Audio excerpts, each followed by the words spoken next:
In this video, I'm going to show you how to use Firefox Profile Manager, step by step. This is really useful if you want to separate browsing setups, troubleshoot Firefox issues, create a fresh profile, or switch between different profiles for work, personal use, testing, or extensions. If this tutorial helps you, make sure to hit like and subscribe for more easy software guides. Alright, let's jump right in. First, make sure Mozilla Firefox is completely closed before you begin. This is important because the Profile Manager won't open properly if Firefox is still running in the background.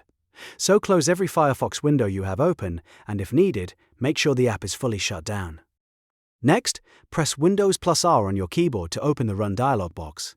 This little box lets you quickly launch programs and commands on your computer, and will use it to open Firefox Profile Manager directly. Now, in the Run box, type firefox.exe-p and then press Enter.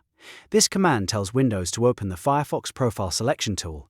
If everything is typed correctly, the Firefox Profile Manager window should appear.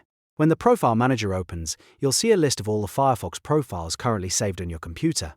Each profile can have its own settings, bookmarks, extensions, history, and preferences, which is why it's so helpful for managing different browser setups. If you want to create a new profile, click Create Profile, then click Next, enter a name for the new profile, and click Finish. Your new profile will now show up in the list, ready to use whenever you want.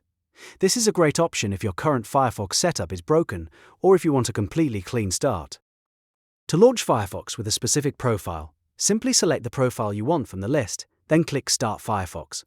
Firefox will open using that selected profile, and you'll be able to use it just like normal, but with the settings and data tied to that profile only. This is especially helpful if you manage multiple browsing environments, want to test extensions safely, or need to fix profile-related problems without affecting your main browser data.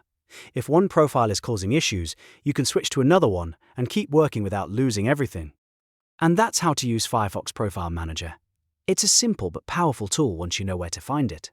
If this video helped you out, don't forget to like the video, subscribe to the channel, and turn on notifications so you never miss a new tutorial. Thanks for watching, and I'll see you in the next one.